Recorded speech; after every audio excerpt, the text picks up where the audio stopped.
7 macam perkara yang merusak akidah dan keimanan, merusak amal perbuatan yang sudah kita kerjakan, merusak sendi-sendi kehidupan sosial, pendek kata merusak segala hal di dalam kehidupan kita. Jauhilah olehmu 7 macam perkara yang merusak. Yang pertama, asyirku billah, menyekutukan Allah subhanahu wa ta'ala. Agama dimulai dari keyakinan, maka kehancuran agama selalu dimulai dari kehancuran keyakinan, iman atau akidah yang dimiliki oleh seseorang. Dan untuk menghancurkan nilai-nilai iman yang kita miliki ini, orang rasanya tidak akan menghantam kita dengan peluru kendali. Orang tidak akan mengirimkan nuklir ke sini. Orang tidak juga akan mengirimkan satuan militernya ke sini. Untuk menghancurkan nilai-nilai iman, dibanjiri kita dengan paham-paham yang merusak dan mendangkalkan akidah. Baik ia bernama materialisme, baik ia bernama sekularisme, baik ia bernama banjirnya maksiat dan munkarat, baik ia bernama banjirnya peradaban dan kebudayaan yang menghancurkan moral daripada anak-anak kita, sedikit demi sedikit melenturkan dan melunturkan nilai-nilai keimanan kita, untuk kemudian pada waktunya nilai iman itu akan bertukar dan berganti menjadi nilai syirik kepada Allah subhanahu wa ta'ala. Atau pada sisi lain, menjadikan yang selain Allah sebagai tujuan akhir daripada kehidupan kita. Sedangkan kita sama-sama maklum bahwa di dalam pandangan agama Islam, dosa yang tidak berampun, dosa yang terbesar, termasuk dalam kategori bapak moyangnya dosa, tidak lain adalah syirik, yakni menyekutukan Allah subhanahu wa ta'ala. Pola penghancuran iman ini memang berstrategi. Ditawarkan kita kepada paham materialisme, paham kebendaan, di mana otak menempati urutan sebagai ranking pertama, Tuhan jatuh pada urutan kedua. Lalu menyusul kepada paham sekularisme, Allah dipisahkan dari seluruh kegiatan hidup ini, untuk pada gilirannya menjadikan yang selain Allah sebagai tujuan akhir daripada seluruh kegiatan hidup kita. Oleh karenanya, kewajiban menjaga nilai-nilai iman ini merupakan kewajiban yang mulia tetapi berat, tidak hanya untuk kita, tetapi juga bagaimana mewariskannya kepada anak-anak kita, generasi yang akan datang. Orang-orang tua bijaksana yang diceritakan di dalam Al-Quran, kalau sudah berpikir tentang anak-anaknya, pertanyaan yang paling mereka risaukan ialah, ma ta'buduna min ba'di. Anakku, kalau pada satu saat aku, ayahmu sudah tidak ada lagi di dunia ini, meninggalkan kamu semua, ma ta'buduna min ba'di, apa yang akan kamu sembah nak? Jikalau sekarang ayahmu masih mau ke masjid, masih mau melakukan rukuk dan sujud, masih beribadah menyembah Allah subhanahu wa ta'ala, kalau orang tuamu sudah tidak ada, ma ta'buduna min ba'di, masihkah engkau mau datang ke masjid? Masihkah engkau mau rukuk dan sujud? Masihkah engkau mau menyembah Allah subhanahu wa ta'ala? Pertanyaan ini yang dipikirkan oleh Nabi Yakub kepada putra-putranya. Pertanyaan ini yang diteruskan oleh Nabi Ibrahim kepada anak-anaknya. Pertanyaan ini yang diwariskan oleh generasi ulama salafus saleh kepada para generasi berikutnya. Bagaimana kita generasi sekarang? Kita orang-orang tua sekarang bukan berfikir ma ta'buduna min ba'di, malah yang kita fikirkan ma ta'kuluna min ba'di. Kalau bapak tidak ada nanti kamu makan apa nak? Perkara kamu nyembah apa? Urusan nomor 18. Yang penting kamu nanti hidup bisa makan, nak. Maka kita sibuk mewariskan harta kepada anak-anak kita. Kita sibuk mewariskan kebun dan tanah kepada anak-anak kita. Kita sibuk mewariskan pabrik kepada anak-anak kita, sementara kita lupa mewariskan intan yang paling mahal, mewariskan mutiara yang paling berharga, yaitu nilai iman kepada Allah Subhanahu wa ta'ala. Alangkah baiknya apabila warisan harta, warisan tanah dan kebun, warisan rumah dan pabrik didasari lebih dahulu dengan mewariskan nilai iman kepada Allah Subhanahu wa ta'ala. Sebagai orang-orang tua, kita boleh bersedih kalau anak kita tidak mengerti komputer. Kita boleh bersedih kalau anak kita tidak mengerti matematika. Kita boleh bersedih kalau anak kita tidak mengerti bahasa Inggris. Tapi sewajarnya lebih bersedihlah kita orang tua jikalau mempunyai anak yang tidak kenal Allah sebagai Tuhannya, yang kemudian tidak mau rukuk dan sujud kepada Allah Tuhannya. Itulah kemalangan yang paling malang bila kita meninggalkan generasi yang tidak bertauhid kepada Allah Subhanahu wa ta'ala. Betapapun anak kita tidak ngerti komputer, saudara, paling-paling kerugiannya cuma kerugian dunia. Masuk dia ke alam barzakh, munkar nakir tidak akan sempat tanya kau belajar komputer apa tidak. Kumpul dia di padang mahsyar, malaikat juga tidak akan tanya matematikamu nilainya berapa. Yang ditanya kau kenal Allah, kau rukuk dan sujud kepadanya, kau pernah datang ke masjid. Oleh karena itu sekali lagi, menjaga nilai iman tidak hanya untuk kita, tetapi juga mewariskannya kepada anak-anak kita, generasi yang akan datang. Sungguh kemalangan yang paling besar apabila kita meninggalkan anak-anak kita. Mereka kita tinggalkan lemah ekonominya, itu tidak baik. Mereka kita tinggalkan lemah otaknya, itu pun akan membuat mereka tertinggal oleh yang lain. Tapi yang paling celaka, jikalau kita tinggalkan mereka dalam kondisi lemah imannya, rapuh akidahnya, tidak baik dan tidak betul keyakinan hidupnya. Oleh karena itu Nabi berpesan, jauhilah 7 perkara yang merusak. Yang pertama, syirik kepada Allah Subhanahu wa ta'ala. Menyekutukan Allah baik dalam ucapan, dalam keyakinan, ataupun dalam perbuatan. Ini perkara pertama yang termasuk 7 perusak besar di dalam kehidupan. Kalau sudah jatuh kita ke lembah syirik, bagaimanapun banyak kebaikan yang kita kerjakan, berjiwa sosial, bertangan pemurah, gemar menolong orang lain, kalau memang dasarnya syirik, maka seluruh kebaikan kita akan hancur, tidak akan ada nilainya dalam pandangan Allah Subhanahu wa ta'ala.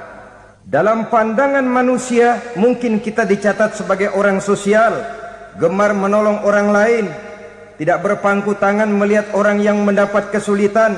Tapi oleh karena dasarnya syirik, dasarnya tidak mentauhidkan Allah, maka seluruh nilai kebaikan yang kita kerjakan tidak akan ada nilainya dalam pandangan Allah Subhanahu wa ta'ala. Maka jagalah iman kita, jangan sampai dihinggapi penyakit syirik yang bagaimana kecilnya sekalipun. Sekali lagi, baik syirik dalam bentuk ucapan, syirik dalam bentuk keyakinan, sampai kepada syirik dalam bentuk perbuatan, kita berhindar kepada sifat-sifat yang sedemikian itu. Karena apa? Dalam satu ayat Quran Allah Subhanahu wa ta'ala menjelaskan, innallaha la yaghfiru ayyushraka bih wa yaghfiru ma duna dzalika liman yasha. Allah tidak akan memberi ampun kepada orang-orang yang menyekutukannya, tapi Allah masih mau memberikan ampun kepada dosa-dosa yang selain itu bagi orang-orang yang dikehendakinya. Dosa selain syirik, apabila kita bertaubat, Allah masih mau mengampuni. Tapi kalau sudah jatuh ke tempat syirik, itu sudah dosa yang tidak berampun. Taubatnya tidak lain melepas syirik, kembali kepada tauhid, berkeyakinan bahwa hanya ada Allah Subhanahu wa ta'ala, Tuhan satu-satunya, yang lam yalid walam yulad walam yakul lahu kufuwan ahad. Tidak beranak, tidak pula diperanakkan, dan tidak satu pun yang dapat menyerupai Tuhan Allah Subhanahu wa ta'ala. Saudara-saudara kaum muslimin rahimakumullah, bahwa kita di zaman sekarang memang tidak menyembah berhala, ya. Bahwa kita tidak berterang-terangan mengatakan Tuhan lebih dari satu, memang. Bahwa kita tidak berkeyakinan Tuhan itu punya anak atau diperanakkan, tentu. Tapi dalam perbuatan dan i'tiqad kita kadang-kadang jatuh tanpa kita sadari ke tempat yang bernama syirik ini. Oleh karenanya, di zaman di mana teknologi makin canggih, di mana kemajuan pembangunan makin menjangkau berbagai aspek kehidupan, diperlukan keseimbangan antara kemajuan fisik material dengan kemajuan mental spiritual. Apabila tidak ada keseimbangan yang terwujud, tentulah kepincangan yang diawali dengan pincangnya cara kita berpikir, sehingga pada akhirnya akan mengarah kepada pincangnya cara kita berbuat dan bertindak di dalam kehidupan kita. Oleh karena itu Nabi berpesan, jauhilah sifat syirik, karena syirik merupakan dosa yang teramat besar. Ini sifat merusak yang pertama. Yang kedua, kata Nabi, wasihra, jauhilah sihir. Sihir ini juga termasuk perkara yang merusak kehidupan. Kita semua sama-sama maklum bahwa sihir sebenarnya bukan persoalan baru. Sejak sebelum datang Islam, sihir itu sudah ada. Di zaman Yunani kuno, sihir ada. Di zaman Mesir kuno, di zaman Cina kuno, dan yang lain-lain yang serba kuno, sihir itu sudah ada. Bahkan para nabi pun, para rasul yang diutus oleh Allah Subhanahu wa ta'ala, senantiasa berhadapan dengan ahli-ahli sihir untuk menguji kebenaran dari misi yang mereka bawa. Sihir adalah perbuatan di luar kebiasaan yang bisa dikerjakan oleh ahlinya dengan bantuan jin atau setan. Hukum mempelajari sihir adalah haram, mengamalkannya lebih haram lagi. Sebab itu saudara-saudara, sihir merupakan perbuatan merusak yang harus kita jauhi. Ciri-ciri daripada perbuatan sihir, pertama, ia mengandung tipuan, bayangan khayal. Di zaman Nabi Musa misalnya, orang melihat tambang-tambang itu seperti ular. Nabi Musa melayangkan tongkatnya menjadi ular-ular besar yang memakan ular-ular kecil ciptaan tukang-tukang sihir Fir'aun tadi. Lalu sihir bisa terjadi dengan bantuan jin kafir atau setan. Kemudian ciri yang ketiga, sifatnya halus dan tersembunyi. Taruh kata ada seorang ahli sihir yang mempergunakan ayat-ayat Quran sebagai jompa-jampe, sebagai baca-bacaan, itu cuma sekedar kedok. Tujuannya tidak lain menjadikan agama sebagai ketok untuk membenarkan cara yang dimurkai oleh Allah Subhanahu wa ta'ala. Satu hadis yang diriwayatkan oleh Imam Bazar dan Tabrani, Nabi berpesan, laisa minna man tatayyara lahu au takahhana au tukuhhina lahu au sahira lahu. Tidak termasuk ke dalam golonganku, kata Nabi. Tidak termasuk umatku. Siapa mereka? Man tatayyara lahu, orang yang bertatoyur. Apa tatoyur itu? Dari kalimat toyaro, artinya terbang. Toir biasa diartikan dengan burung. Tatoyaro percaya kepada suara-suara burung. Man tatoyaro lahu, mempercayai, meyakini dengan benar-benar kepada suara beburungan. Kan suka ada itu, nah bunyi burung tuh, maling liwat. Maling liwat. Burung bunyi, maling liwat. Itu termasuk tatoyaro lahu, percaya kepada suara burung. Kan aneh kalau suara orang nggak dipercaya, suara burung malah dipercaya. Ada ustadz ceramah, kiai ngaji, nggak mau didengerin, burung dengerin bener. Nah, suaranya dari sebelah mana? Belah kulon. Nah, itu tandanya ano. Habis dihitung-hitung. Itu termasuk tatoyaro lahu. Au takahana, atau bertenung, au tukuhina, atau minta ditenungkan, au sahirolahu, atau melakukan perbuatan sihir, atau minta disihirkan. Laisa minna, tidak termasuk ke dalam golonganku, kata Nabi. Sehingga dengan demikian saudara-saudara, menghadapi sihir dengan sihir sekalipun termasuk perbuatan yang tidak diajarkan oleh agama.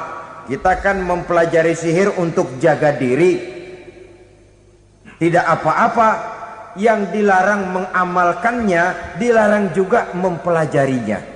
Sebab orang kalau sudah mengetahui, biasanya lalu terangsang untuk mencoba. Kalau percobaannya berhasil, biasanya terangsang untuk coba lagi dan coba lagi. Pada akhirnya ketagihan, lalu beralih menjadi profesi, apalagi itu nanti bisa mendatangkan hasil uang. Saudara-saudara kaum muslimin rahimakumullah, kita manusia makhluk nyata. Kita hidup di alam nyata, terikat oleh sunnatullah, causality. Oleh karenanya, bagi kita keyakinan yang penuh, keikhlasan di dalam bertuhankan Allah, penyerahan diri sepenuhnya hanya kepadanya, itu sudah merupakan obat penangkal yang sangat ampuh agar kita tidak terkena penyakit-penyakit yang dibuat oleh setan dan para pembantunya. Sehingga beberapa ayat Quran mengajarkan, misalnya a'udzu bikalimatillahi tammati min syarri ma khalaq, atau bismillazi la yadurru ma'asmihi syai'un fil ardi wala fis sama, dengan menyebut nama Allah yang tidak bisa mendatangkan bahaya sedikit pun, dari baik yang datang dari langit maupun yang datang dari bumi. Jiwa yang kosong dari keyakinan yang penuh kepada Allah, jiwa yang penuh was-was dan ragu-ragu, itu yang mudah terserang oleh penyakit-penyakit yang dikerjakan oleh para tukang-tukang sihir, yaitu oleh setan dan seluruh para pembantunya.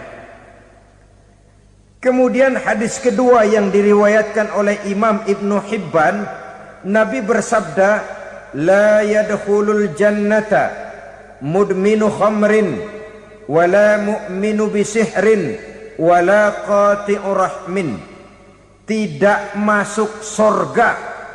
Ini Nabi yang bilang, tidak masuk surga. Siapa itu? Pertama, mudminu khamrin, orang yang berkekalan dalam mabuk. Selalu mudminun itu sudah menjadi perbuatan rutinnya, tidak kapok-kapoknya, teler seumur hidup. Mudminu khamrin, tidak masuk surga orang yang selalu bermabuk-mabukan. Yang kedua, wala mu'minu bisihrin, orang mukmin tapi main sihir. Ini juga oleh Nabi diperingatkan, tidak akan masuk surga orang mukmin tapi suka main sihir. Wala qati'u rahmin, dan tidak juga orang yang memutuskan silaturahmi. Tiga macam manusia yang diperingatkan Nabi tidak akan masuk surga: orang yang selalu mabuk, orang mukmin yang main sihir, dan orang yang memutuskan silaturahmi. Saudara-saudara kaum muslimin rahimakumullah. Lalu orang berkata, kenapa dilarang kita bersihir? Padahal Rasul sendiri kan punya mukjizat. Nah, kita memang harus membedakan antara mukjizat dengan sihir. Dalam kehidupan agama kita kenal ada yang namanya mukjizat, Ada yang namanya karomah atau keramat biasa diucapkan. Ada yang namanya maunah. Ada yang namanya irhas. Ada juga yang namanya sihir. Kesemuanya ini berbeda, saudara-saudara. Yang dinamakan mukjizat itu khusus untuk para rasul saja. Satu kejadian luar biasa yang terjadi dilakukan oleh Rasul atas izin dari Allah Subhanahu wa ta'ala. Perbedaannya dengan sihir jelas. Sihir dari setan, mukjizat dari Allah. Sihir bisa dipelajari, mukjizat tidak. Sihir umumnya untuk maksud-maksud yang tidak baik, sedangkan mukjizat untuk memperkuat kebenaran yang disampaikan oleh para rasul dan ditentang oleh umatnya. Bahkan kafir Quraisy dahulu menganggap orang-orang ahli sihir itu berada dalam satu posisi yang hina, sehingga mereka mengatakan dan menuduh Nabi Muhammad sebagai tukang sihir. Tuduhan sebagai tukang sihir adalah tuduhan yang sangat aib dan hina. Di tengah masyarakat kufar jahiliyah, kedudukan tukang sihir dipandang sebagai kedudukan yang hina, sehingga mereka mengejek Nabi dengan sebutan tukang sihir. Jadi mukjizat hanya untuk Rasul saja. Kemudian karomah. Karomah ini asal kata dari karoma, kehormatan, kemuliaan yang diberikan Allah kepada hamba-hambanya yang rajin mendekatkan diri kepadanya. Oleh karena ketekunannya melaksanakan ibadah, Allah memberikan keistimewaan kepada orang itu, yang dengan keistimewaannya dia bisa mengerjakan yang tidak bisa dikerjakan oleh orang lain. Karomah hanya bisa dicapai dengan prestasi ibadah. Kalau sihir, mau ibadah apa enggak, asal dia belajar, bersatu dan berteman dengan setan, memenuhi persyaratan-persyaratan setan, biasanya lalu bisa. Sedangkan karomah tidak mungkin terwujud tanpa orang mendekatkan diri sedekat-dekatnya kepada Allah Subhanahu wa ta'ala. Maka kita lihat biasanya orang-orang yang punya ilmu sihir, mukanya rata-rata nggak enak dilihat. Kumuh, jauh dari air wudhu, jauh dari sujud kepada Allah, malah berteman dengan setan, menjadi pelayan-pelayannya setan. Saudara-saudara, adapun maunah, keistimewaan yang diberikan Allah kepada hamba-hambanya yang belum sampai kepada tingkat wali, tapi orang itu lebih banyak kebaikannya daripada kesalahannya. Umpamanya, saudara jalan bertiga di pinggir jalan, saudara ada pada posisi di tengah, lalu bertiga ini ketabrak mobil. Menurut perhitungan saudara mati lebih dahulu, tapi terjadi hal yang aneh, dua teman saudara mati, saudara malah cuma luka dan lecet sedikit saja. Apa itu? Kalau kita lebih banyak kebaikannya daripada kesalahannya, itu yang dinamakan maunah, pertolongan yang diberikan Allah kepada hamba-hambanya yang lebih banyak kebaikannya daripada kesalahannya.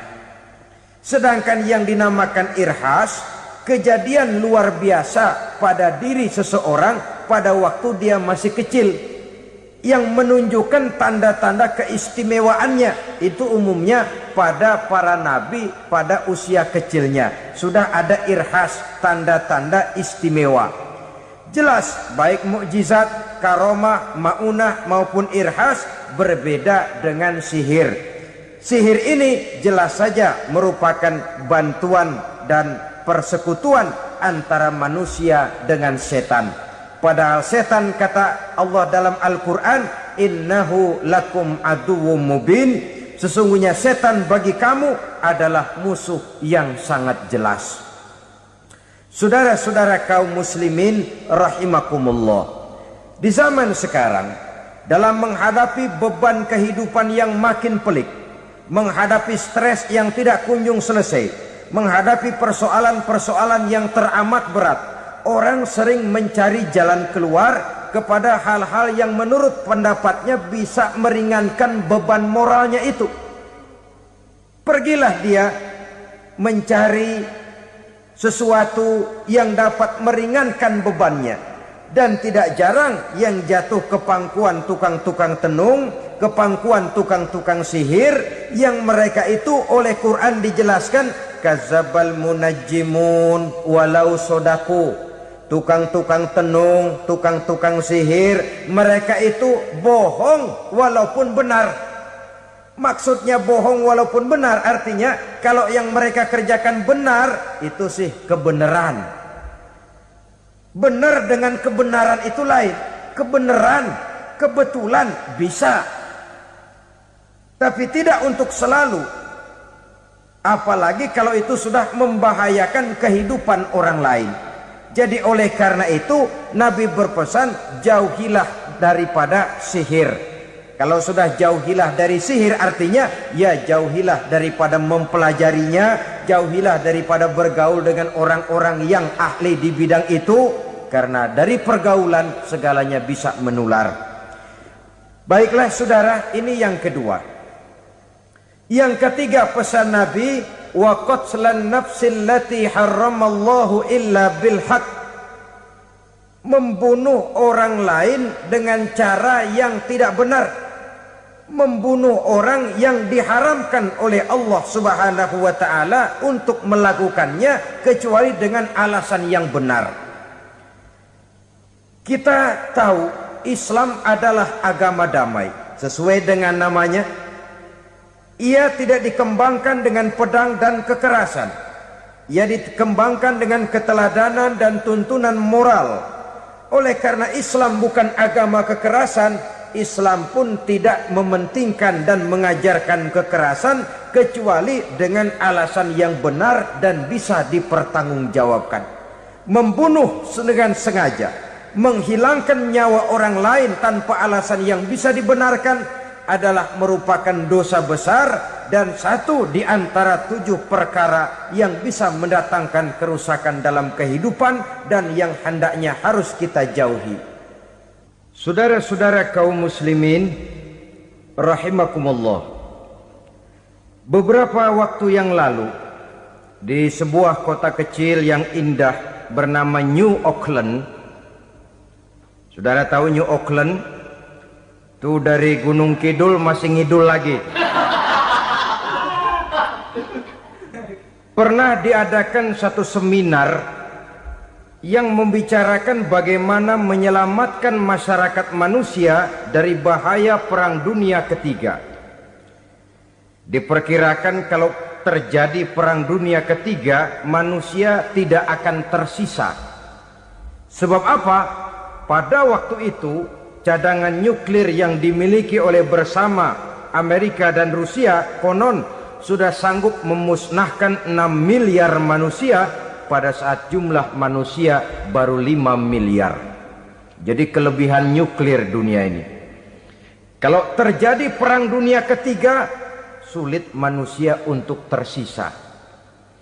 Maka dibahaslah di dalam seminar itu, wah, supaya tidak terjadi Perang Dunia Ketiga, maka perlombaan membuat senjata-senjata canggih, alat-alat pembunuh modern harus segera dibatasi. Dibahas, tidak mungkin kita membatasi perlombaan membuat senjata. Kenapa? Makin maju ilmu dan teknologi, makin canggih senjata yang ditemukan. Atom sudah meningkat menjadi nuklir, nuklir sudah meningkat menjadi neutron, dan kita tahu bom yang bernama neutron ini bom yang cukup membunuh tanpa perlu merusak. Artinya kalau dia diledakkan di kota kita ini, bangunan utuh, jembatan tidak ambruk, rumah-rumah tetap berdiri, tapi semua yang bernama hidup mati. Itu katanya lebih sopan dari bom atom. Sebab kalau si atom ini sudah membunuh, merusak pula. Neutron cukup membunuh saja tanpa perlu merusak. Jadi majunya senjata-senjata teknologi sebagai akibat yang logis dari kemajuan ilmu pengetahuan ini tidak bisa kita batasi. Dan memang sebenarnya yang bahaya bukan senjatanya, tapi manusia yang mengendalikan senjata itu. Mereka kembali kepada prinsip the man behind the gun. Bukan senjatanya yang bahaya, tapi manusia yang mengendalikan senjata itu yang bahaya. Walaupun senjatanya modern, katakanlah model M16 umpamanya, kalau yang mengendalikannya orang beriman, insya Allah aman. Tapi biar megang cuma senapan angin, kalau yang megang orang brutal, ngeri kita deket-deket. Apalagi kalau memang bukan ahlinya menggunakan senjata, bisa ngeker kaki kena jidat.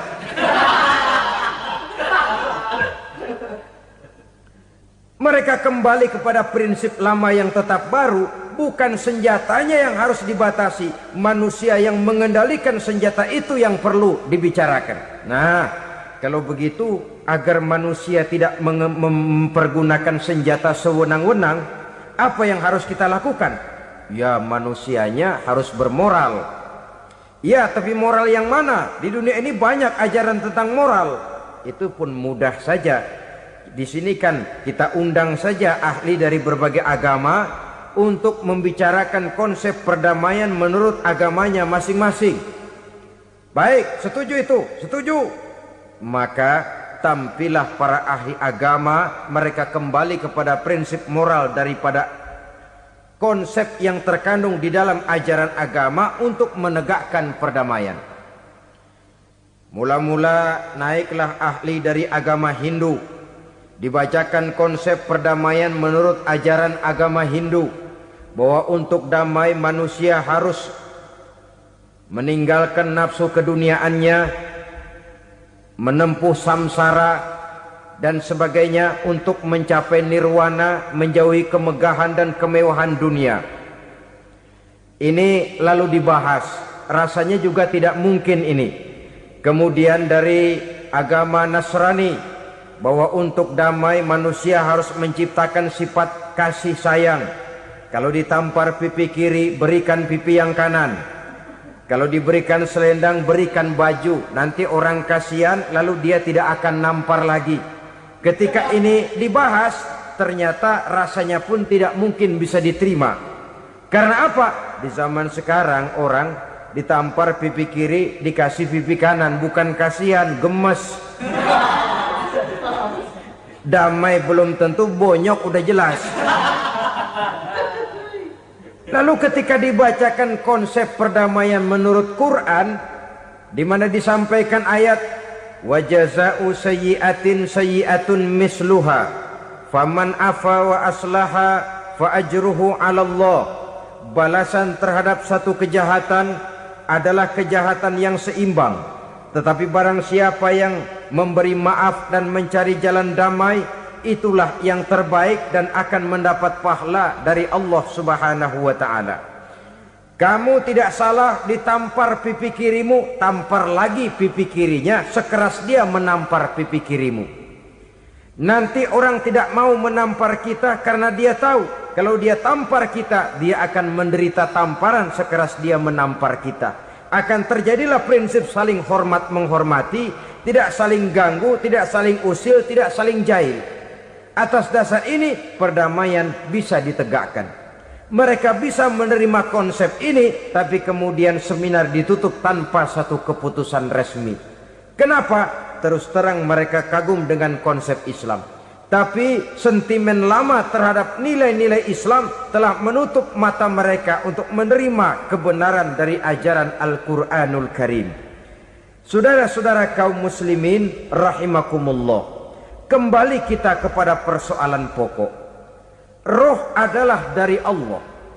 Dia akan kembali kepada Allah, milik mutlak dari Allah. Tidak pantas kita merampasnya dari orang lain. Tidak wajar kita menghilangkannya tanpa alasan yang dibenarkan oleh agama. Di zaman sekarang akibat persaingan hidup yang makin tajam, lapangan kerja yang makin sulit, tensi ekonomi yang makin tinggi, atau karena nilai moral yang makin rendah, atau juga karena rapuhnya pegangan orang kepada agama, nyawa rasanya sudah sedemikian murahnya. Berbagai kasus membuat berdiri bulu roma kita. Ada mayit, ada manusia dipotong 6, dicincang macam kambing. Ada yang dipotong 5, ada yang dipotong 13, dikardusin, dibuang ke tempat sampah. Inna lillahi wa inna ilaihi raji'un. Gejala apa ini? Kanibalisme. Manusia sudah demikian sadisnya, manusia sudah sedemikian buasnya, sehingga sesama manusia diperlakukan seperti hewan. Padahal hewan sendiri belum pernah macan makan macan, bagaimanapun buasnya macan. Belum pernah serigala memakan serigala, bagaimanapun brutalnya serigala. Tetapi manusia makan manusia di zaman sekarang kadang jadi kenyataan dalam kehidupan kita. Kadang persoalannya remeh saja. Soal uang 200 perak, pisau bicara, nyawa melayang. Soal rokok sebatang, celurit bicara, nyawa melayang. Soal-soal yang sama sekali tidak prinsip, begitu mudah kita menghilangkan nyawa orang lain. Padahal Nabi pernah memperingatkan, apabila dua orang muslim sudah berkelahi dan berbunuh-bunuhan, al-qatil wal maktul finnar, yang membunuh dan yang terbunuh dua-duanya neraka. Sahabat heran, ya Rasul, kalau yang terbunuh, kalau yang membunuh masuk neraka itu sih wajar, tapi yang terbunuh kenapa neraka juga? Beliau menjawab, dua-duanya sudah punya niat untuk saling membunuh. Niatnya itu yang diponten. Yang terbunuh cuman lagi apes aja, keduluan dia. Umpama tidak terbunuh, pasti dia yang akan membunuh.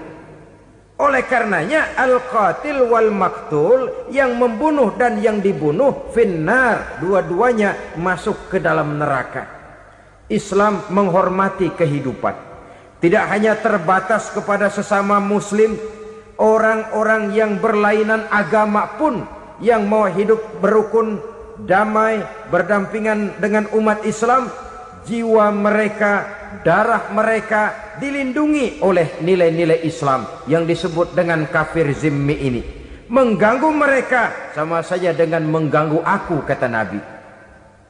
Jadi oleh karena itu, sayangilah sesama.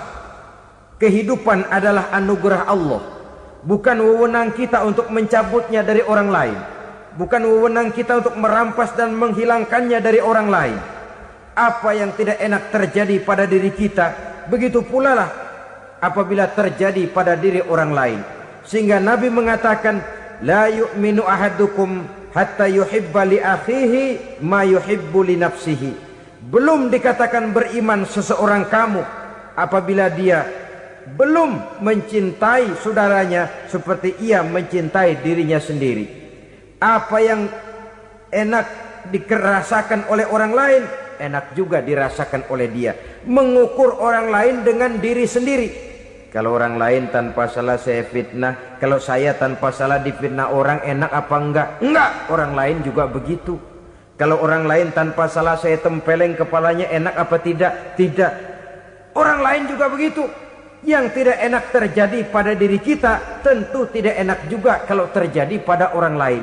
Mengukur orang lain dengan diri sendiri, sehingga tidak timbul sifat egois, tidak menari di atas bangkai orang lain, tidak mendirikan kebahagiaan di atas untayan air mata orang lain. Sehingga dengan demikian saudara-saudara, dia bisa menghormati kehidupan, menghormati orang lain sebagaimana dia ingin dihormati. Inilah perbuatan ketiga yang merusak, membunuh orang lain dengan yang diharamkan Allah tanpa alasan yang benar. Yang ketiga. Kemudian yang keempat, perbuatan merusak wa aklar riba, makan riba. Hidup adalah tolong menolong. Bahasa kerennya take and give katanya.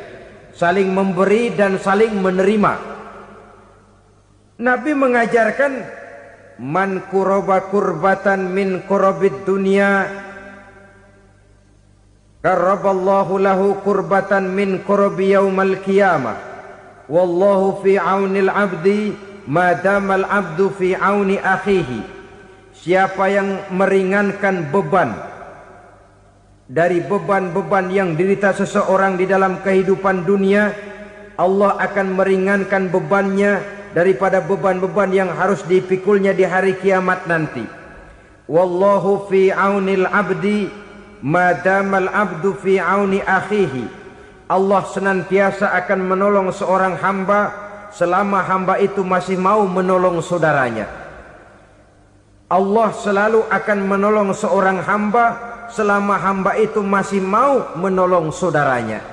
Apabila kita sudah berpangku tangan terhadap kesulitan orang lain, biasanya pun pada saat kita mendapat kesulitan, kita akan sulit juga memperoleh pertolongan. Nah, riba alias renten, kedoknya adalah menolong orang, tapi sama juga bulu buntutnya dilepas, palanya dicekek. Menolong orang pada akhirnya menjadi beban bagi seseorang, dan memang mencari orang-orang yang berada dalam posisi kesulitan. Biasanya di daerah-daerah di mana musim paceklik, jadi lapangan kerja sulit, sedangkan urusan perut tidak bisa ditunda. Akhirnya orang terjebak ke dalam rentenir, ke dalam riba, ke dalam renten. Bunga berbunga, sehingga satu saat jumlah bunganya bisa lebih besar dari jumlah pinjaman pokoknya. Kemudian kalau juga ternyata tidak bisa dibayar, rumah jadi taruhan. Memang rumah satu-satunya, begitu rumah ditarik mulain camping. Bukankah pada akhirnya akan mewariskan kesengsaraan? Oleh karena itu, kepada kita berusahalah jangan berhubungan dengan rentenir, jangan makan renten dan riba. Kepada mereka yang melaksanakan riba, walaupun mendatangkan keuntungan materi, tapi percayalah, harta yang didapat dengan jalan riba tidak akan membawa keberkahan. Manakala tidak membawa keberkahan, dia tidak akan mendatangkan ketenangan di dalam kehidupan kita. Oleh karenanya, memakan harta riba termasuk perbuatan yang merusak sendi-sendi kehidupan sosial, merusak kehidupan orang lain, merusak kehidupan masyarakat, tetangga, pergaulan, dan sebagainya. Yang kelima, wa akla malil yatim, memakan harta anak yatim dengan cara yang zalim. Nih, memang lezat.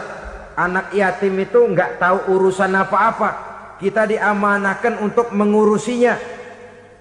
Kadang-kadang dibentuklah panitia penyantunan yatim piatu. Yatimnya mah tetap kelaparan, panitianya yang pada gendut.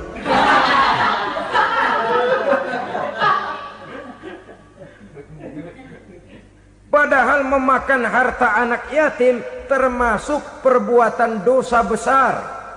Dan menjantuni yatim merupakan perbuatan mulia. Nabi mengatakan, ana wa kafilul yatim kahataini yaumal qiyamah. Aku dan orang-orang yang menyantuni anak yatim seperti dua jari ini pada hari kiamat nanti. Dekat sekali. Jikalau ingin di hari akhir nanti dekat dengan Rasul, bersahabatlah dengan anak-anak yatim. Jadilah pengurus anak-anak yatim. Bangunlah panti-panti asuhan yatim. Pada saat bapak ibunya meninggal, kitalah yang menjadi orang tuanya. Bahkan sedemikian besar perhatian Islam terhadap anak-anak yatim ini, sehingga Quran memberikan peringatan, ara'aital ladzi yukadzibu biddin fadzalikal ladzi yad'ul yatim wa la yahuddu ala ta'amil miskin. Tahukah kamu siapa orang yang mendustakan agama? Beragama tapi dianggap dusta, solatnya dusta, puasanya dusta, karena agamanya sudah berdusta. Siapa mereka? Fazalikal ladzi yad'ul yatim, orang yang menyanyiakan anak yatim. wala yahuddu ala ta'amil miskin, dan tidak pernah memberi makan kepada orang-orang yang menderita kemiskinan. Menyia-nyiakan, meninggalkan anak yatim termasuk perbuatan yang divonis kita sebagai orang yang mendustakan agama.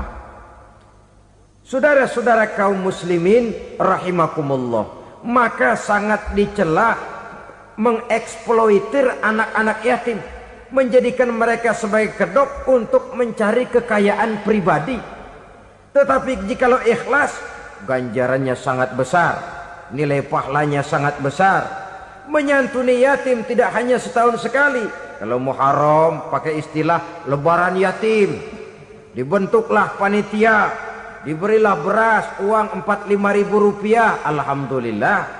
Tapi jangan lupa, si yatim tidak hidup cuma satu hari.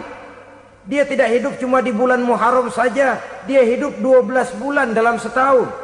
Sebagaimana anak-anak yang lain, dia juga berhak punya masa depan. Dia juga berhak menikmati bangku sekolah. Dia berhak mengenyam arti dan makna pendidikan.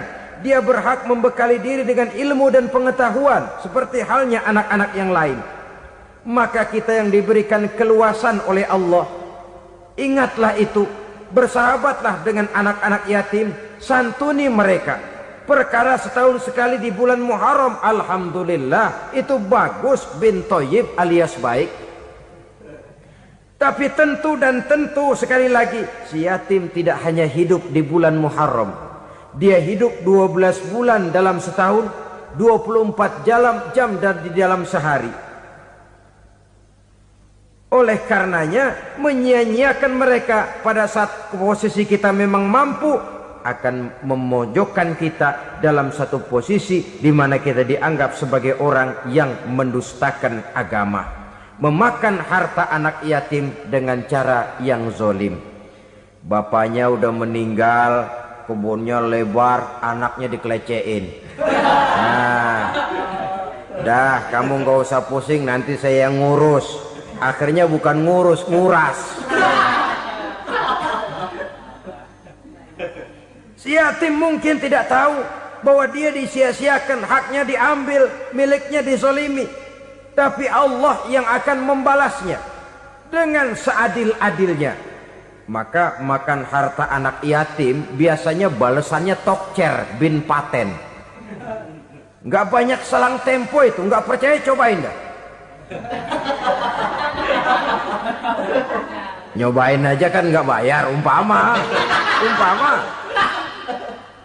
Memakan harta anak yatim dengan cara yang zolim, ganjarannya biasanya kontan. Kenapa? Ratapan si miskin, untayan air matanya, jeritan kepedihan hatinya, membuka pintu langit, permohonannya diijabah, getaran hatinya didengarkan oleh Allah. Maka balasannya biasanya kontan, spontan, tidak menunggu waktu terlalu lama. Itu di dunia, belum lagi di akhirat nanti. Bukankah dalam riwayat Mi'raj diceritakan Nabi melihat di neraka itu orang perutnya sebesar rumah. La haula wala quwata. Itu perut kayak rumah, bagaimana jalannya tuh orang. Dan memang gak jalan, diseret-seret oleh malaikat di neraka itu.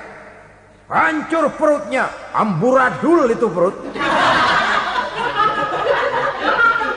Berantakan isinya, dibulatkan lagi, diseret lagi, hancur lagi, dibulatkan lagi. Sampai Nabi tanya, orang itu begitu berat siksanya kenapa ya Jibril? Itu Muhammad, waktu di dunia dulu rakus banget makan harta anak yatim. Begitu vonisnya, begitu menyedihkan nasibnya di akhirat. Tapi di dunia pun ketidakberkahan itu sudah membayangi kehidupannya. Oleh karena itu, kepada saudara-saudara yang mendapat titipan anak yatim, berbahagialah, karena semulia-mulia rumah adalah rumah yang di dalamnya ada anak yatim yang disantuni. Sehina-hina rumah adalah rumah di mana di dalamnya ada anak yatim yang disia-siakan. Begitu kata Nabi kita. Rumah yang paling mulia dalam pandangan Allah, rumah yang di dalamnya ada anak yatim yang disantuni. Rumah yang paling hina dalam pandangan Allah, rumah yang di dalamnya ada anak yatim yang nasibnya disia-siakan. Berbahagialah saudara apabila menjadi penyantun anak-anak yatim, pelindung mereka, sehingga mereka mempunyai masa depan sebagaimana anak-anak lainnya. Rasulullah sendiri sedemikian peka terhadap keadaan anak-anak yatim karena beliau sendiri memang mengalami umur 6 bulan dalam kandungan ibu, beliau sudah ditinggalkan oleh ayahnya. Pada saat berusia 6 tahun ibu sudah meninggal. Yatim piatu dalam usia di mana beliau sedang perlu belas kasih seorang ibu dan pengertian seorang bapa. Kepekaan itu lalu timbul, bahkan kemudian sampai kepada beliau berkata, aku dan orang yang menyantuni anak yatim seperti jari tengah dan jari telunjuk di hari akhirat nanti. Sedemikian dekatnya. Baiklah ya, jadi yang kelima, memakan harta anak yatim. Jauhi karena ini perbuatan yang merusak. Yang keenam, watawalli yaumaz zahfi, melarikan diri pada hari pertempuran. Apa ini? Khianat. Tidak konsekuen dengan konsep perjuangan. Pada mulanya keras benar teriak, berantas korupsi, ganyang korupsi. Cuma karena belum dapat giliran. Begitu dia naik dapat kesempatan, korupsinya lebih edan dari yang diteriakinya. Ini termasuk tawalli yaumaz zahfi, berpaling pada hari peperangan. Di saat menghadapi musuh, kalau belum kelihatan musuh, teriaknya nyaring bener. Jangan takut demi kebenaran sampai titik darah yang paling penghabisan. Musuh belum kelihatan. Begitu musuh sudah kelihatan, paling dulu lari ke belakang. Kalau diajak berjuang ada saja alasannya. Sehingga Quran memberikan peringatan kepada kita semua. Mengapa kamu ini berat? Kalau sudah diajak berjuang di jalan Allah, kakimu seperti terhunjam berakar di perut bumi. Berat untuk melangkah berjuang. Lari dari pertempuran tidak konsekuen dengan konsepsi perjuangan. Mau enaknya saja. Dalam kondisi yang sulit lalu berpangku tangan. Ini termasuk ciri munafik yang di dalam Al-Quran disindir dengan bahasa kullama adha'a lahum masyaufi wa iza azlama alaihim qamu. Waktu terang mereka jalan, giliran gelap mereka mandek. Artinya, maksudnya kalau giliran ada untungnya aja rame-rame teriak Islam. Tapi begitu diminta berjuang, dituntut berkorban, rame-rame mundur. Waktu dilihat di Islam ada untungnya, rame-rame teriak Islam. Pak, saya Islam banget, Pak. KTP saya Islam, Pak. Pokoknya Islam banget dah. Tapi ketika diminta berjuang, dituntut sedikit berkorban, rame-rame mengundurkan diri. Tahun 65 PKI berontak. Waduh, waktu itu jadi orang Islam untung itu. Nggak dikejar-kejar, aman. Masjid rame, mobil-mobil mewah parkir di depan musola dan masjid. Kenapa? Waktu itu asal udah ke masjid aman. Islam selamat, untung. Tapi begitu keadaan aman, yang parkir di musola sepeda butut melulu.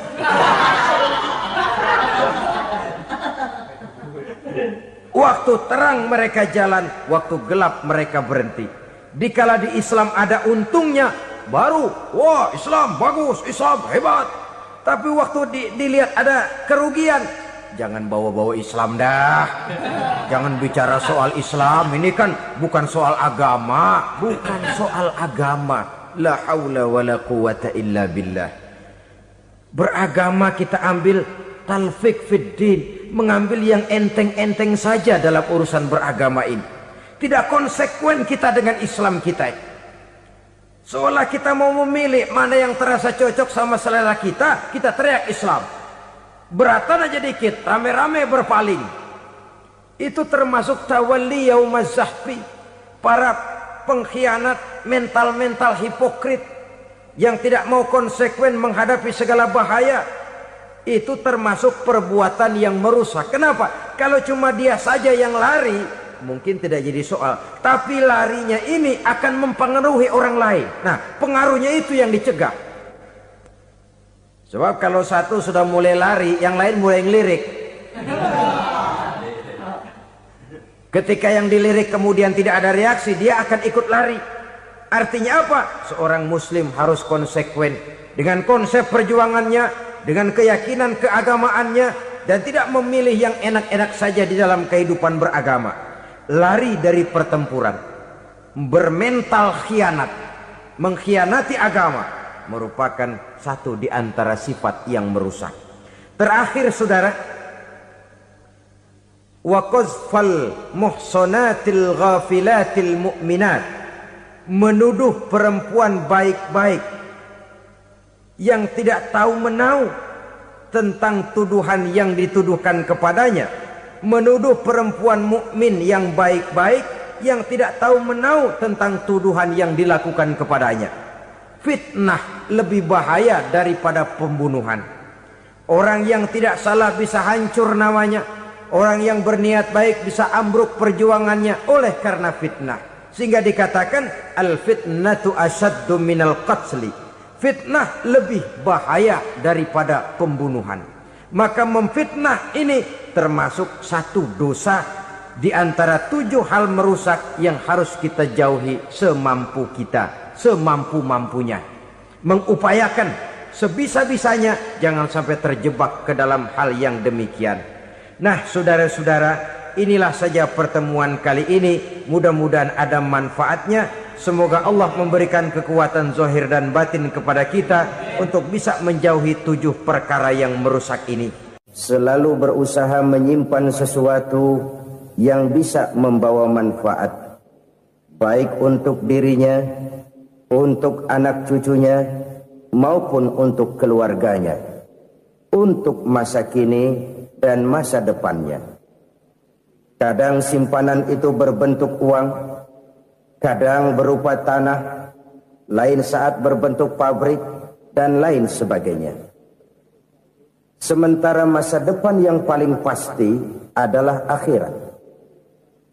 Jika untuk masa depan dunia kita rela memeras keringat, membanting tulang, pergi pagi dan pulang petang, menyimpan uang, menyimpan tanah, menyimpan pabrik, pernahkah kita merenung jika satu saat kiamat datang, kita dibangkitkan dari kubur masing-masing, berdiri di padang mahsyar untuk mempertanggungjawabkan seluruh kegiatan hidup kita di dunia ini, lalu kita akan menuju ke alam akhirat.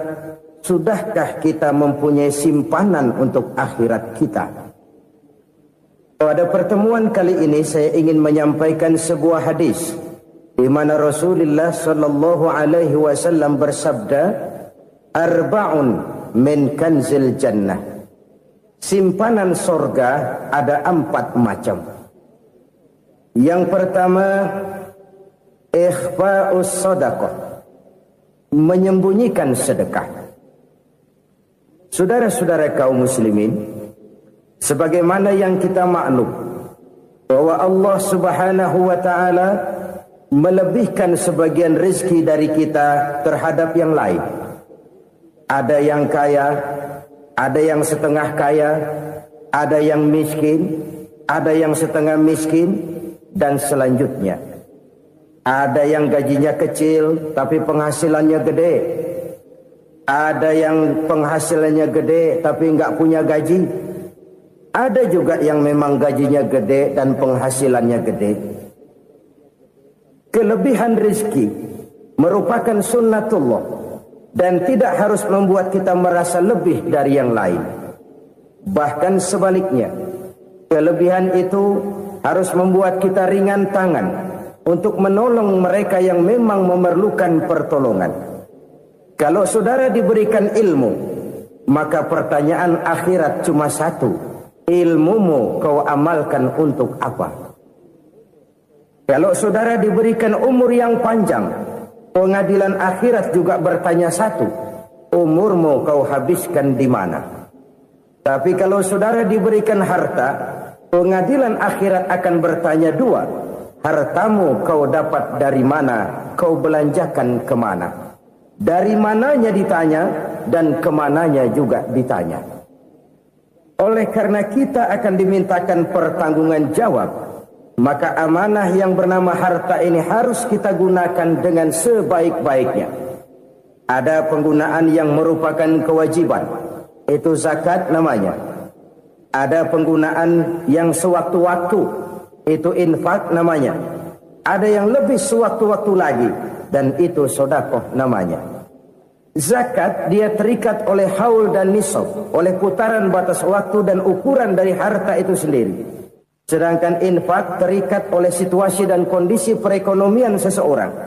Sedangkan sedekah tidak terikat dengan apapun. Dalam kondisi seperti apapun kita bisa melakukan sedekah dengan yang terkecil sekalipun. Sampai-sampai Rasulullah sallallahu alaihi wasallam mengajarkan, la tahqiranna minal ma'rufi syai'an walau an talqa akhaka biwajhin talik. Atau ada hadis, tabassumuka fi wajhi akhika laka sedekah. Senyumanmu kepada temanmu adalah sedekah. Jadi untuk melakukan sedekah tidak harus dalam berbentuk uang. Dengan ilmu kita bisa sedekah, dengan tenaga kita bisa bersedekah, dengan pikiran kita bisa bersedekah, bahkan senyum kepada teman itu pun sedekah.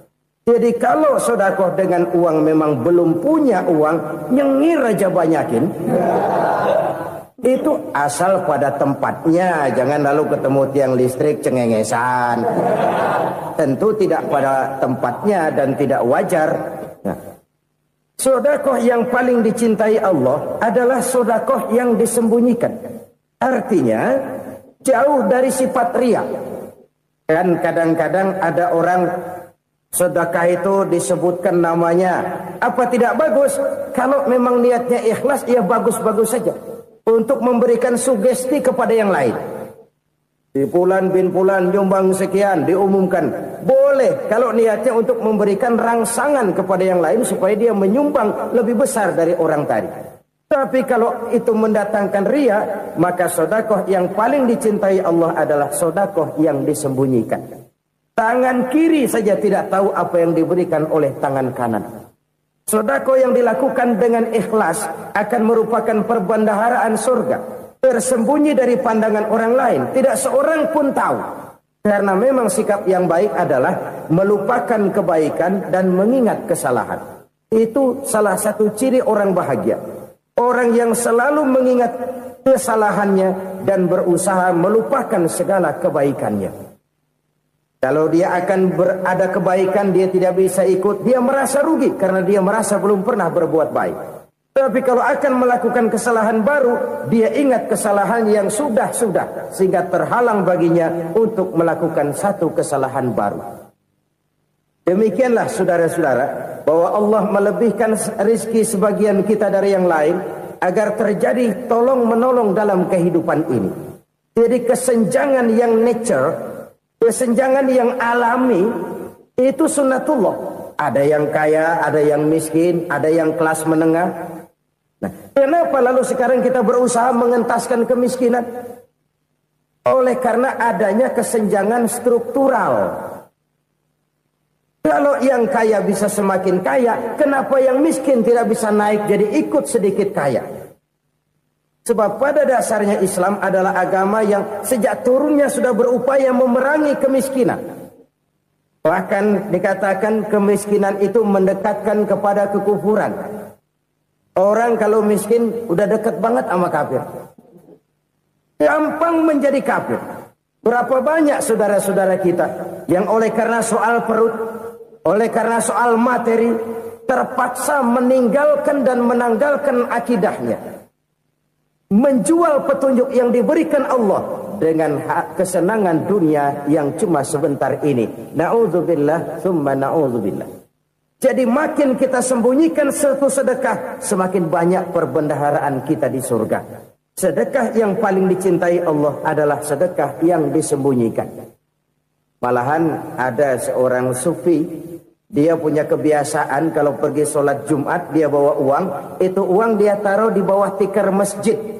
Dia niat sedekah kepada siapa saja yang nemuin itu duit. Maksudnya apa? Supaya yang nemuin nggak tahu siapa yang punya duit. Demikian dia saking ingin menyembunyikan sedekahnya. Karena sifat riya itu bisa memakan amal kita sendiri. Riya itu termasuk menyebut-nyebut kebaikan kita. Orang yang suka nepuk dada, sedikit-sedikit ngitungnya kalau enggak gua. Tuh kalau enggak gua tuh yang belas itu kalau enggak gua. Iya kalau enggak lu kenapa emang? Orang yang suka menepuk jasa. Terus biasanya memang begitu saudara-saudara. Kalau perang lagi berkecamuk, orang enggak sempat ngaku jadi pahlawan. Tapi begitu perang selesai, yang kagak kenal bedil ngaku pahlawan, Mas. Itu sesuatu yang biasa. Oleh karenanya, orang-orang yang ikhlas dalam bersedekah, disembunyikannya sedekah itu, Allah cinta betul. Malahan ada hadis memberikan jaminan, inna sedaqatal mar'il muslimi tazidu fil umri wa tadfa'u mitatas su'i. Sesungguhnya sedekahnya seorang mukmin tazidu fil umri, bisa menambah umur panjang, wa tadfa'u mitatas su'i, dan menyelamatkan manusia dari mati secara su'ul khatimah. Jadi siapa yang kepengen panjang umur, banyaklah sedekah. Yang bosan hidup, pelit terus. Sedekah menambah panjang umur dan menyelamatkan manusia dari mati secara su'ul khatimah. Pak, katanya umur itu nggak bisa ditambah, nggak bisa dikurangin. Kapan? Kalau ajal sudah datang.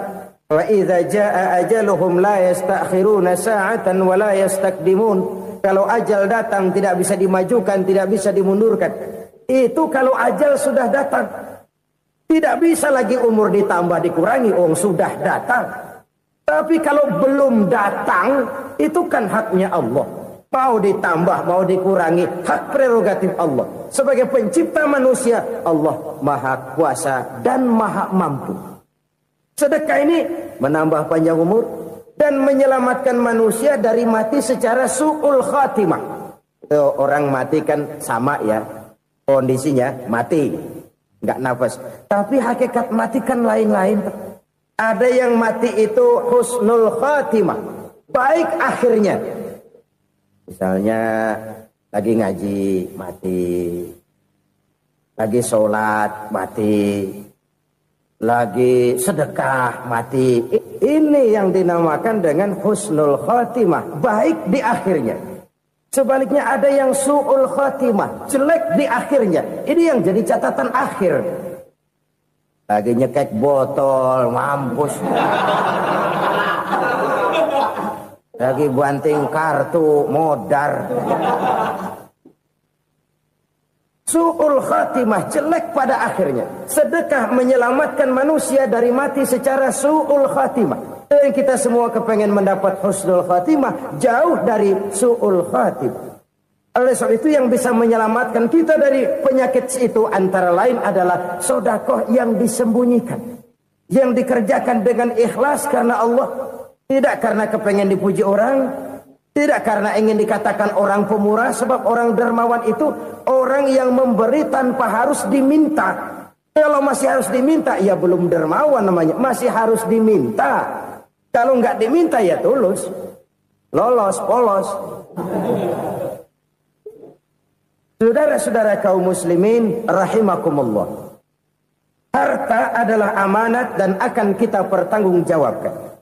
Allah melebihkan rizki sebagian kita dari yang lain agar kita saling tolong menolong, bantu membantu. Nabi janjikan siapa yang meringankan beban saudaranya muslim di dunia, Allah akan meringankan bebannya di akhirat nanti. Sebuah jaminan dari baginda Nabi. Si orang yang kita bantu barangkali tidak bisa membalas, Allah yang akan membalas lewat jalan lain yang tidak pernah kita sangka-sangka. Ada orang tanya, Pak, ini ada orang nyumbang masjid sambil marah-marah, bagaimana? Saya bilang sumbangannya aja ambil, marahnya jangan. Marahnya jangan diambil, itu urusan dia. Saudara-saudara kaum muslimin rahimakumullah. Umat Islam ini kan umat yang punya potensi besar. Kadang kita merenung, kenapa kadang-kadang pembangunan masjid kok lambat sekali? Kalau hotel hari ini peletakan pertama, bulan depan peresmian. Supermarket hari ini peletakan batu pertama, minggu depan peresmian. Tapi kalau sudah yang namanya masjid, kadang-kadang peletakan batu pertama sekaligus jadi batu terakhir. 3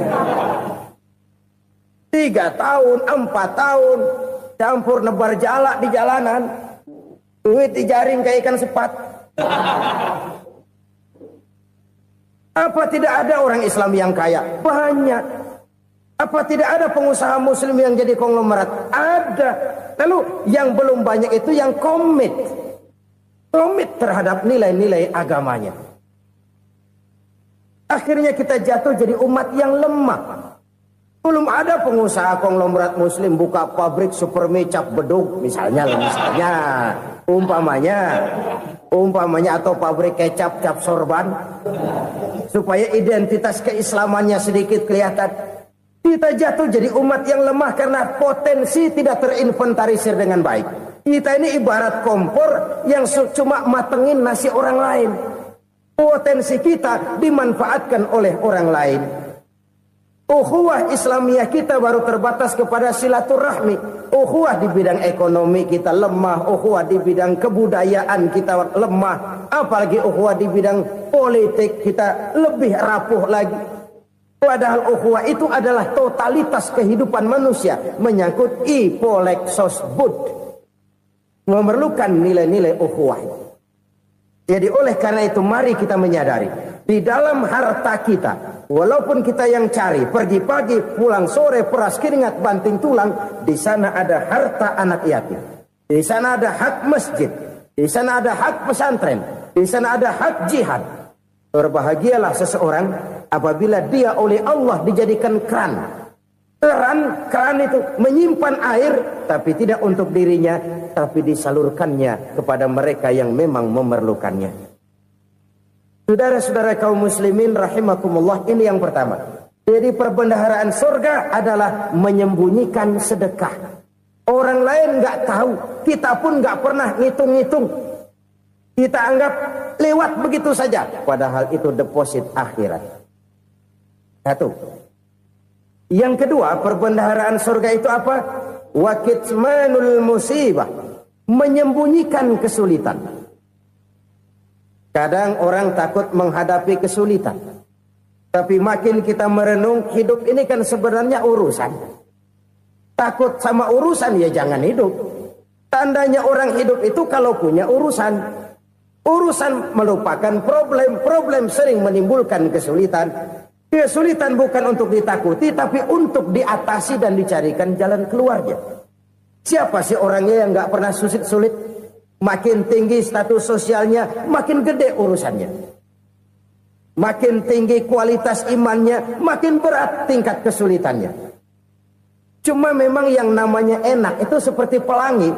Biang lala itu nggak pernah di atas kepala kita, di atas kepala orang melulu. Lu sih enak lu. Kata kita, dia juga bilang, yang enak kan lu. Pelangi itu nggak pernah di atas kepala kita. Kata tukang beca, aduh enak ya naik Mercy. Kata tukang beca, apa yang di dalam mobil Mercy? Aduh enak bener tukang beca. Di jok ngeringkuk, ngorok pulas bener.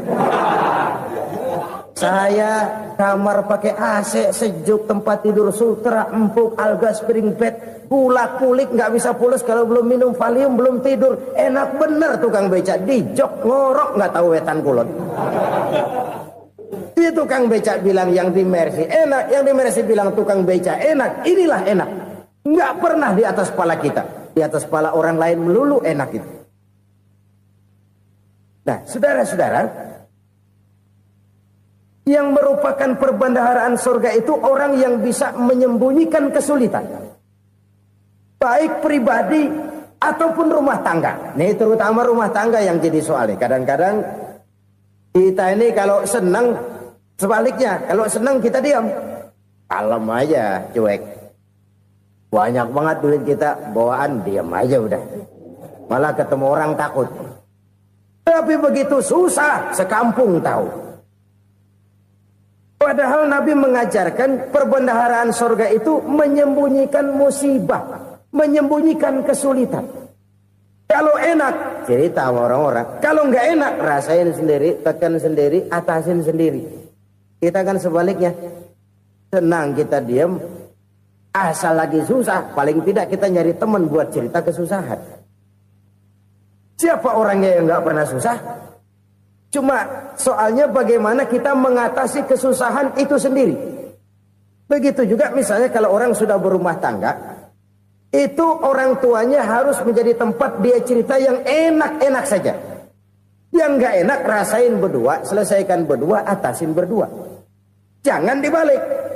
Asal senang diam, giliran susah saja. Maknya laporan. Terbalik. Bisa menjaga security informasi. Maka nama bayam keluar diam. Malah seluitan. Enak amat lo makan daging ayam. Security informasi. Saudara-saudara kaum muslimin rahimakumullah. Ujian yang terberat itu yang pernah diberikan kepada para nabi, para rasul, para aulia, para ulama. Makin tinggi keimanan, makin berat bentuk kesulitan. Ayo saya kemukakan satu contoh saja. Ada seorang nabi yang kaya, nabi kaya, namanya Nabi Ayub. Iblis kalau orang begini kan keki, ibadahnya rajin, kaya. Nih yang kayak begini susah digodain. Kalau ibadahnya rajin, miskin, kali bisa disogok. Sini imannya mantap, ibadahnya rajin, kaya, nabi lagi. Oh, tapi namanya iblis nggak kurang akal. Laporan, Tuhan, kenapa Les? Ya ini bahasa saya, bahasa Qurannya sih nggak gitu. Itu hambamu yang namanya Ayub, dia rajin ibadah cuma karena dikasih kaya aja. Coba kasih miskin dia, berhenti dia sembahyang. Ah, kamu bisa aja. Saya tahu Ayub itu hambaku yang ikhlas. Saya buktiin Tuhan, silahkan. Dibuktiinlah, iblis turun ke alamin. Yang mula-mula dia lakukan, dia rusak sawah ladang Nabi Ayub. Dia binasakan binatang ternak Nabi Ayub. Sehingga dalam waktu singkat, jatuhlah Nabi Ayub dari orang paling kaya jadi orang paling miskin. Beliau masih ibadah di mihrab dalam masjid. Datang iblis. Saudara Ayub, ya. Lagi ngapain? Ibadah. Nyembah Allah, nyembah Allah. Oh, percuma. Kenapa? Tuhan yang ente sembah nih, dia udah bikin miskin ente. Sawah ladang ente hancur lebur, binatang ternak binasa. Sekarang ente jadi orang paling miskin. Ngapain nyembah Tuhan kayak begitu? Tekor. Udah berhenti dah ibadah, berhenti ibadah. Ini iblis sama Tuhan laporannya lain, yang dikerjakan kepada Nabi Ayub juga lain. Benar begitu iblis kata Nabi Ayub? Iya, sawah ladang saya habis, buras. Binatang ternak saya binasa, binasa. Saya miskin, bangpak. Apa jawab Nabi Ayub? Bukan innalillahi, ya ini hebat. Alhamdulillahillazi a'tani wa akhza minni. Segala puji bagi Allah yang telah memberikan harta kepada saya dan sekarang mengambilnya lagi. Alhamdulillah. Allah yang ngasih, Allah yang ambil. Itu mah urusan Allah. Iblis cuman ibadah jalan terus, sujud lagi Nabi Ayub. Iblis seleher gondok banget. Dasar Nabi nggak mempan dia apa-apain. Miskin malah alhamdulillah. Allah yang ngasih, Allah yang ngambil. Jadi kalau kita tidak komit, kita tidak terikat kepada kaya, miskin, senang, susah, apa yang bisa bikin kita susah? Jadikan kekayaan, kemiskinan, jadikan senang, susah sebagai anak buah yang bisa kita atur. Jangan kekayaan ngatur kita, jangan kemiskinan ngatur kita. Kita yang harus mengatur mereka.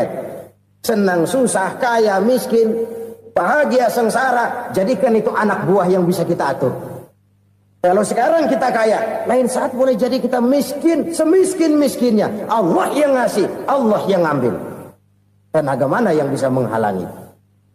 Ibadah jalan terus. Iblis makin gondok. Dasar Nabi loh. Akhirnya apa? Nabi Ayub dikerjain, diberikan penyakit.